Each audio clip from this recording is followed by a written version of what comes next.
Oi gente, eu sou a Moon e esse vai ser o primeiro vídeo aqui no canal.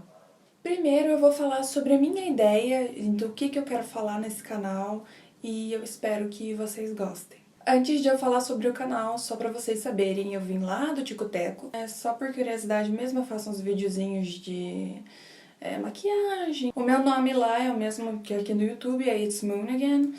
Caso vocês tenham interesse em saber o meu conteúdo lá, é isso. Seguinte, eu sempre quis criar um canal no YouTube pra fazer conteúdo, né? Só que eu nunca soube muito bem que tipo de conteúdo que eu queria fazer. Lá no Tico-Teco, pra quem me conhece, eu faço maquiagem. E aí eu comecei a pensar nas coisas que eu gostava, nas coisas que eu gosto, no caso, né? Eu sou muito vidrada mesmo em true crime. Eu acho que muita gente é também, né? Que seriam os famosos crimes reais, mistérios e essas coisas. E como eu gosto muito dessas histórias, gosto muito dessas investigações e documentários, eu decidi então fazer o canal focado nisso. Agora, eu, Moon, não sou pioneira nesse tipo de conteúdo. Então eu não tô dizendo que foi uma ideia exclusiva minha, que eu vou ser revolucionária no mercado de conteúdos criminais no YouTube. Juro por Deus, todo dia aqui não passa uma alma viva. Gostaram da minha parede? Eu que fiz. Tá meio torta? Tá. Mas é o conceito. Mas voltando, gosto muito do assunto, me instiga a falar e eu acho que eu farei um bom trabalho. Como eu disse, eu não sou pioneira no assunto e eu vou falar uma das minhas maiores inspirações, inclusive para começar esse canal. O nome dela é Bailey Sarian, ela é uma youtuber gringa. O conteúdo dela é maravilhoso. Ela conta as histórias de um jeito incrível e eu amo ela, sempre amei. Inclusive ela tem um quadro chamado Makeup, Murder and Mystery Monday, que ela fala sobre essas histórias, sobre esses crimes enquanto se maquia, então é um conteúdo, ó, maravilhoso pra quem ama maquiagem e crimes reais. Então eu vou deixar o link pro canal dela na descrição, afinal ela foi uma das pessoas que me ajudou a começar esse canal. Então vamos começar e vamos falar sobre o caso de hoje. Eu tô bem ansiosa porque é um caso que me deixa muito intrigada, com muita raiva, que é o caso do Toy Box Killer, a.k.a. assassino da caixa de brinquedos, a.k.a. David Parker Ray. O David Parker Ray foi um serial killer que torturou e abusou sexualmente de mais de 60 mulheres. Então, começando do começo, o David nasceu em 6 de novembro de 1939, no Novo México. Na infância, o David viveu com seu pai, que era alcoólatra e abusivo, com a sua mãe, que também era alcoólatra e abusava de drogas,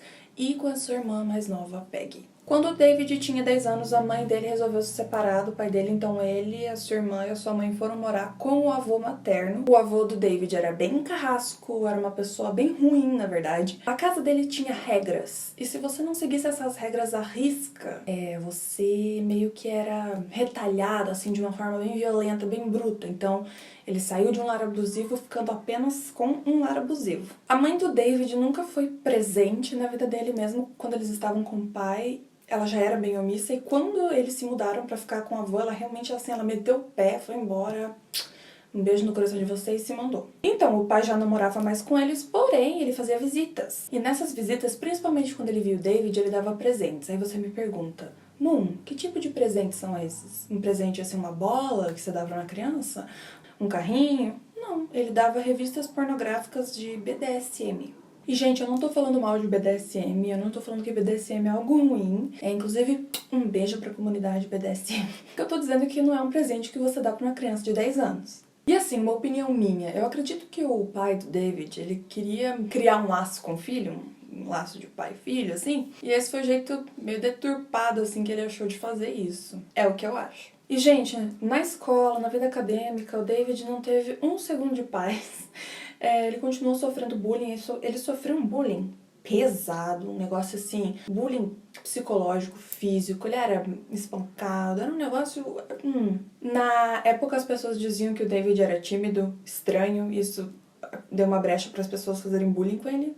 E esse ciclo de violência, tanto dentro de casa quanto na escola, rolou por um bom tempo, até o ensino médio, até ele completar o ensino médio. E foi aí, mais ou menos nesse tempo, que o David começou a abusar de drogas e começou a criar uma obsessão. Ele criou essa obsessão pela pornografia que o pai dele tinha dado a ele. Até nessa época ele já tinha uma coleção dessas pornografias, né? Inclusive, um dia a irmã dele achou essas revistas e ela ficou meio embasbacada assim. Na época o David tinha uns 14 anos. Mas a irmã dele não fez muito caso daquilo, não falou nada. Ela não falou nada sobre aquilo até o dia do julgamento dele. Então ele começou a abusar de drogas, álcool e começou a criar essas fantasias doentias baseadas nas revistas pornográficas BDSM que o pai dele teria dado pra ele. Depois de um tempo, não sei se foi logo após ele terminar o ensino médio, mas ele se juntou ao exército dos Estados Unidos da América. E ele trabalhou lá como mecânico. Gente, essa foi a profissão dele pra sempre. Ele gostou de ser mecânico e ele vai ser mecânico até o fim, tá? Os amigos dele falavam que ele era super criativo, amava o trabalho, ele era engraçado. Ele amava mesmo, ele fazia as próprias ferramentas, fazia solda e tal. Enfim, dava pra perceber que ele realmente gostava do que fazia. E aí, após receber a sua dispensa honrosa, ele continuou trabalhando como mecânico. Um belo dia, ele se casa com sua primeira esposa. E, gente, essa história é sensacional. Depois de um tempo juntos, ele chega nela e fala assim: eu vou te contar uma história. O David teria contado para sua esposa que ele sequestrou uma moça quando ele era adolescente, amarrou ela numa árvore, torturou ela e matou. O que a esposa dele fez? Não ligou. Fez pouco caso daquilo, ela achou que ele sofreria de alguma confusão mental, que ele não estava bem aqui, e não fez muito caso do que ele falou. Ela não fez nada com aquela informação e não demorou muito tempo, na verdade, para o casamento deles acabar. Vamos falar da história do David com seus casamentos, tá? Ele foi casado 4 vezes e todos os casamentos terminaram em divorce. Divorce, babe, divorce. Durante esses relacionamentos, ele acabou tendo 2 filhas e uma delas é a Glenda Jean Ray, ou Jessie. Glenda Jean Ray, ou Jessie, tanto faz. Agora vamos dar uma acelerada na fita e falar do David na casa dos 50, ainda morando no Novo México. David está morando numa cidadezinha chamada Elephant Butte. Elephant Butte. Essa cidadezinha é bem minúscula, tem 1.352 habitantes, de acordo com a última pesquisa que eu fiz. E a 8 quilômetros dessa cidadezinha tem outra cidadezinha chamada Truth or Consequences. Então, gente, Elephant Butte é conhecido pelo seu reservatório, que é o 84º maior lago artificial dos Estados Unidos e o maior do Novo México. Gente, nessa área de Elephant Butte e Truth or Consequences tinha muitas garotas de programa, muitos viciados, muitos sem teto. Esse lugar acabou chamando a atenção de drifters. Eu tava lendo uma publicação sobre esse caso e ela tava em inglês e falou sobre drifters, que atraía drifters. E todas as traduções que eu busquei acabaram se traduzindo por vagabundo. Só que eu não queria dizer vagabundos e eu não conseguia achar uma única palavra que definisse. Então eu vou falar agora algumas das palavrinhas que eu achei que podem definir essa palavra drifters para vocês terem uma noção de que tipo de pessoas eram atraídas para essa região. A primeira é vagabundo, né? Malandro, brejeiro, calaceiro, desocupado, encostado, folgado, indolente, madraço e mandrana. Então é esse tipo de gente que gostava de ir pra Elephant Butte e Truth or Consequences. Eles iam e vindo, era um fluxo de pessoas, passava muita gente por lá. Gente, só por curiosidade, em 1999 essas 2 cidadezinhas foram consideradas em segundo lugar como as cidades com maior taxa de crime dos Estados Unidos. Então, gente, nessas cidadezinhas tinha muita violência sexual, muitos assaltos, muitos assassinatos e, obviamente, a comunidade que sofria mais retaliação desses crimes eram as garotas de programa, os sem teto e os viciados. Porque além de eles não terem, a maioria, né, não terem família ou amigos que notem o desaparecimento deles ou estejam lá por eles, a polícia já não ligava muito por causa disso. Mas voltando a falar do David, ele estava trabalhando no Elephant Butte State Park. E foi aí, ladies and gentlemen, que ele conheceu a Cindy, o amor da sua vida. E quem é a Cindy? Gente, de acordo com os amigos, a Cindy é uma pessoa que ama ouvir rádio cristã, séries de romance e o seu cachorrinho. Mas enfim, os dois estavam trabalhando lá, os dois se olharam, deu aquela química e eles se apaixonaram e começaram a namorar. E resolveram morar juntos. E eles foram morar numa casa móvel. Só que é uma casa móvel. Eu vou colocar a foto foto aqui, porque é uma casa móvel grandona. Ali na área que eles viviam não tinha muitos vizinhos, não tinha nada, tinha areia e tristeza. Gente, agora eu vou começar a falar realmente dos crimes, então como tudo começou, vai começar a ficar um pouquinho pesado. Eu não consigo não ser gráfica, né, porque as coisas que ele fez foram bem ruins. Então se vocês forem mais sensíveis, eu recomendo que não assistam. A esse ponto, o David já estava se sentindo confortável onde ele estava, ele já tinha guardado um bom dinheiro, então ele começou o projeto dele. Ele começou a construir a Toy Box, né, a sua caixa de brinquedos. E detalhe, gente, com total apoio da sua namorada, a Cindy apoiava ele a 100%. Gente, os dois gastaram aproximadamente $100 mil para construir essa caixa de brinquedos, né? Então eles compraram um trailer à prova de som vazio e alguns instrumentos que o David precisava para abastecer esse trailer. Então, gente, esse trailer foi abastecido com cordas, facas, equipamentos cirúrgicos, serras, correntes, chicotes, algemas, grampos de eletrocução e um monte de brinquedos sexuais. E não contente, o David não parou por aí. Ele pegou algumas imagens de revistas pornográficas de BDSM e colou nas paredes do trailer, bem como eu fiz aqui, fazendo um tipo de papel de parede com aquelas imagens. E seguinte, gente, lembra que eu falei que ele fazia as próprias ferramentas, que ele soldava e tal? O que foi que ele fez? Ele decidiu montar os seus próprios brinquedos sexuais. Gente, pra vocês terem uma ideia, um desses brinquedos era um cano de PVC e ele fez um dildo desse cano de PVC. Não contente, ele colou pregos na base desse dildo. Então eles eram aparelhos de tortura, né, que o David criou. Não tinha nada de brinquedo no que ele fez. E também, bem no meio desse trailer, tinha uma cadeira ginecológica. E acima dessa cadeira, então no teto do trailer, tinha um espelho pra vítima poder assistir. Tinham ocasiões, né, que o David, ele deixava a vítima de bruços. Um equipamento que ele criou lá, a pessoa ficava totalmente imóvel de bruços. E agora vai ser citado zoofilia, então quem é mais sensível a esse assunto, eu recomendo que passe essa parte. Enfim, a vítima estava mobilizada de bruços e o que o David fazia era deixar os cachorros irem até a vítima. Às vezes ele deixava amigos dele lá também. A gente conseguiu entender que a parada do David era humilhar e machucar suas vítimas. Vamos falar da tarde de 22 de março de 1999, quando o David fingiu ser um policial disfarçado e se aproximou de uma garota de programa, a Cynthia, num estacionamento. Ao se aproximar dela, ela perguntou se ele queria alguma coisa, né, um serviço. E foi aí que ele disse pra ela, mãos ao alto, policial disfarçado.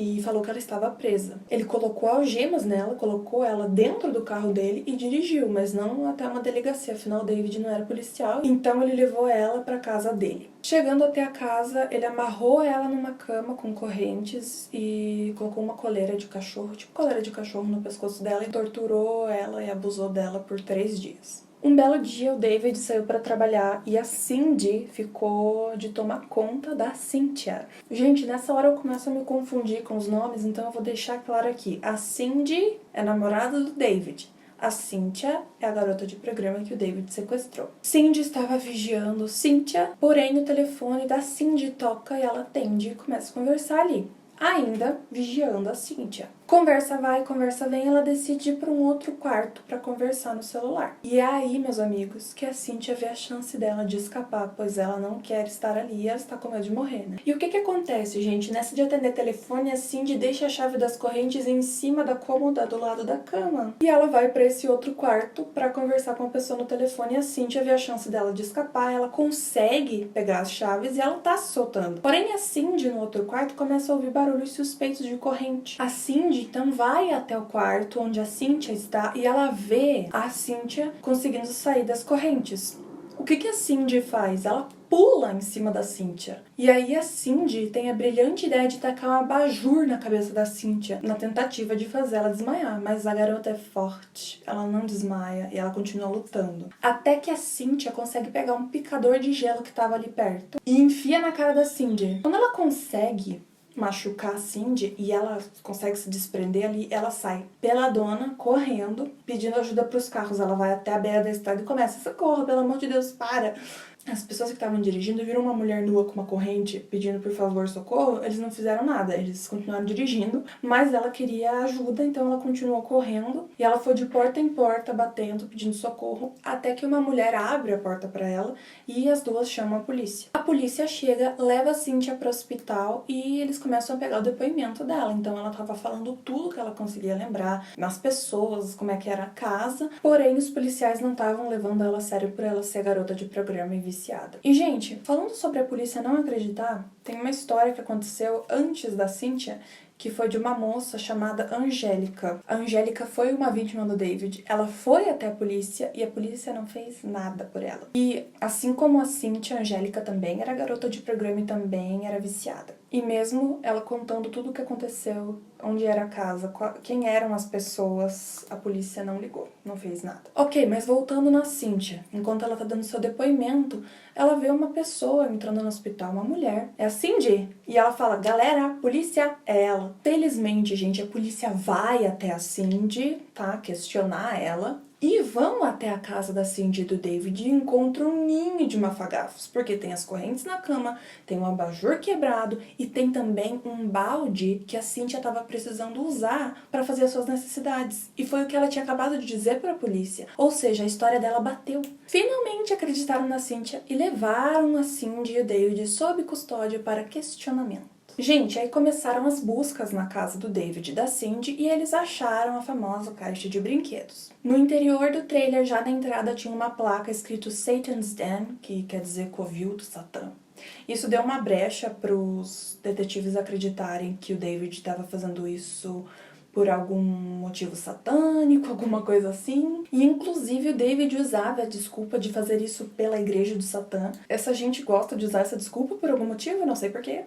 Eu acho que dá algum tipo de poder pra eles, porque se a mídia acha que é alguma coisa sobrenatural e que uma entidade como Satã está do lado dessa pessoa, então ela se torna meio invencível.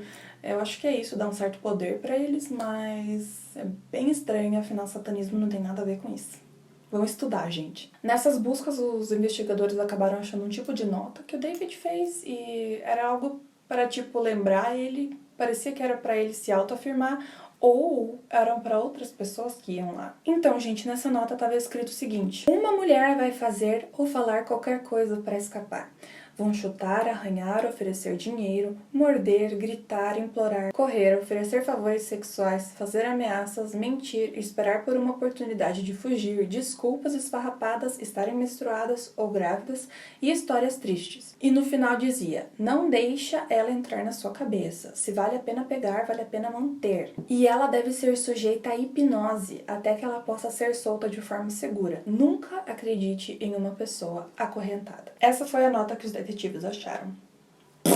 Bem ruim. I can't give you a zero, but I'm gonna give you a zero. Agora vamos focar na parte que ele falou sobre hipnose. Seguinte, nessa caixa de brinquedos tinha um tripé com uma câmera apontando diretamente para a cadeira ginecológica, onde as vítimas eram torturadas, então deu pra entender o que ele fazia, né? Os investigadores pegaram aquela câmera, pegaram a fita que estava dentro daquela câmera e começaram a analisar o vídeo. Nesse vídeo tinha uma mulher amarrada na cadeira ginecológica, o David do lado dela. Em uma parte do vídeo, o David levanta e dá play num toca-fitas. E começa esse áudio, essa gravação de voz do David, onde ele chamou, na verdade, essa gravação de voz, esse áudio, né, de faixa de hipnose. Onde ele fala por 40 minutos um monte de coisa sobre como ele vai torturar a vítima e que ele vai torturar a vítima e que ele vai usar todos os buracos existentes no corpo humano para torturar a vítima.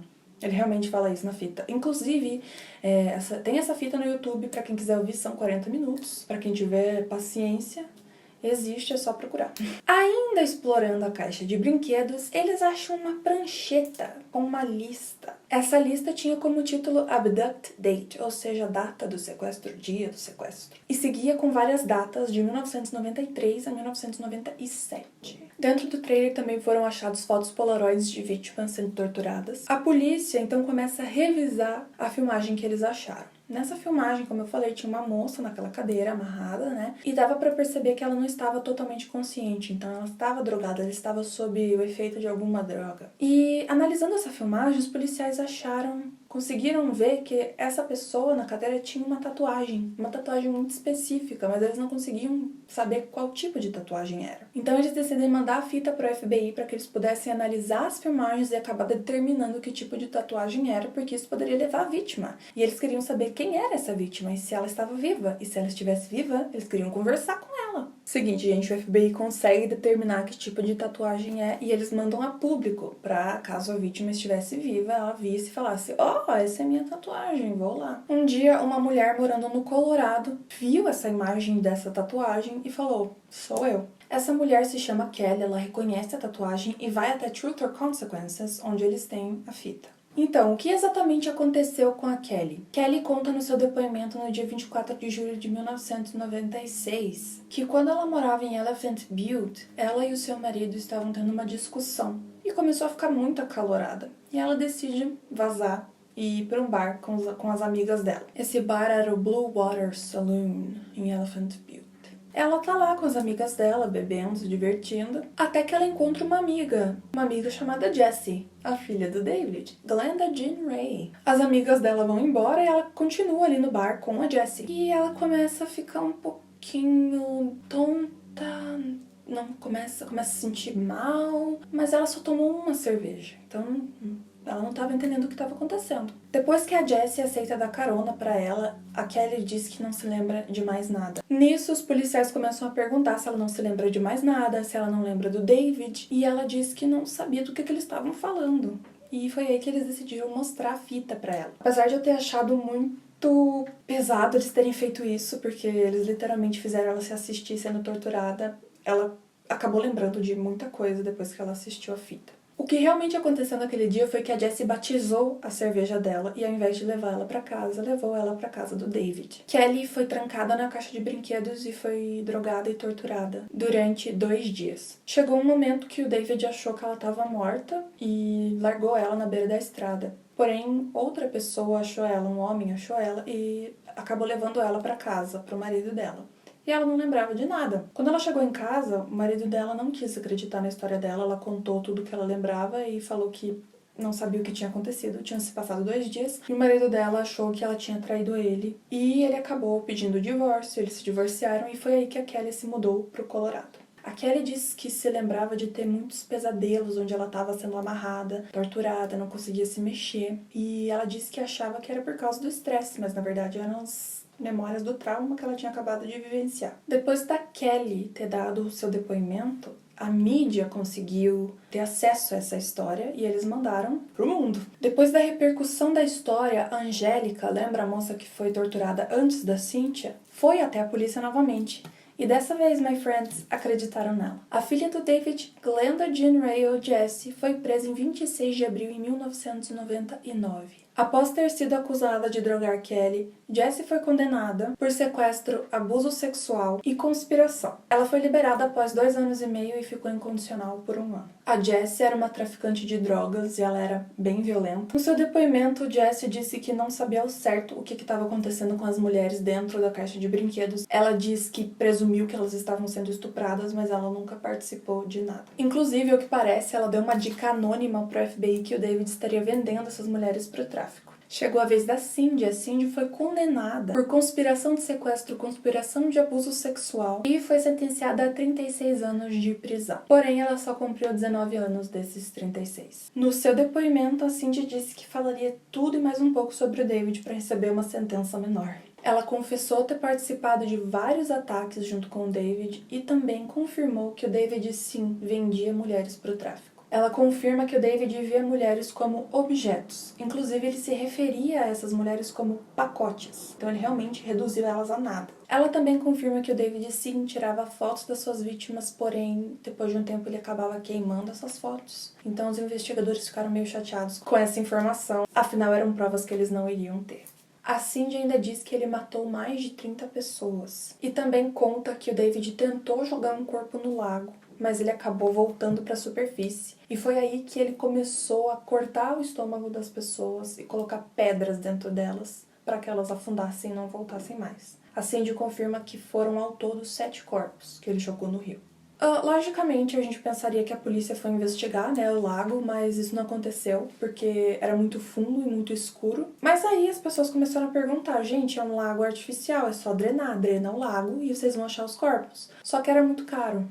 Então eles resolveram não fazer nada. David Parker finalmente é preso e ele demonstra zero remorso. Inclusive, ele nega todas as acusações. Ele diz que ele pagava todas as vítimas, que elas eram prostitutas e que tudo era consensual. E que ele era a verdadeira vítima.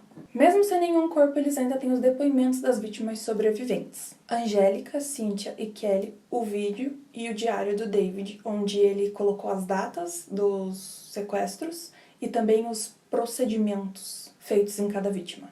Então, em 2001, a corte decide que ele vai passar por 3 julgamentos referentes às 3 vítimas. E, gente, o julgamento da Angélica nunca aconteceu porque, infelizmente, ela acabou falecendo de uma overdose. No fim, o David aceita um acordo e ele foi sentenciado a 224 anos de prisão. Ele fez isso para que a sua filha Jessie tivesse a sentença reduzida. E, realmente, reduziu bastante. 2 anos e meio e 1 ano incondicional. Mesmo passando por apenas 3 julgamentos, os investigadores acreditam que o David tenha estuprado, torturado e matado mais de 60 mulheres. Gente, concluindo, os investigadores nunca chegaram a achar nenhum corpo ou restos mortais das vítimas. As únicas evidências de números de corpos que eles tinham estavam no diário do David. Lá tinham as datas, os detalhes das torturas, porém nenhuma dica de onde poderiam estar os corpos. Mas, gente, depois que o David foi preso, ele concordou em mostrar onde estavam os corpos. Ele falou, gente, eu mostro pra vocês. Porém, contudo, entretanto, em 8 de maio de 2002, David Parker ele sofre um ataque cardíaco e morre aos 62 anos de idade. Seguinte, galerinha, em novembro do mesmo ano, então 2002, eles decidiram abrir a caixa de brinquedos ao público.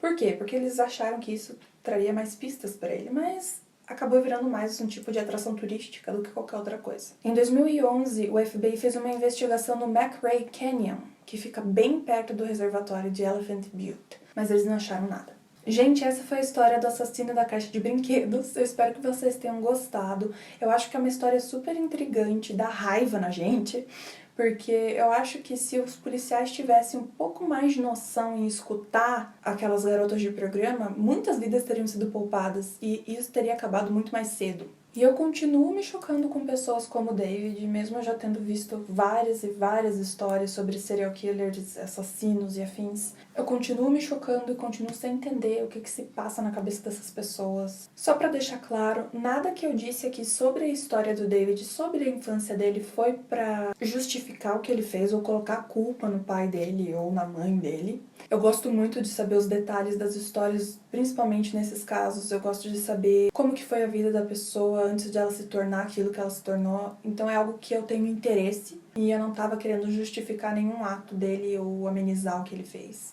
E eu espero muito que vocês tenham gostado desse vídeo. Deixa aqui nos comentários o que vocês acharam. E também, se vocês tiverem alguma sugestão para outro vídeo, eu vou ficar muito feliz em ver. E é isso, gente. Tchau!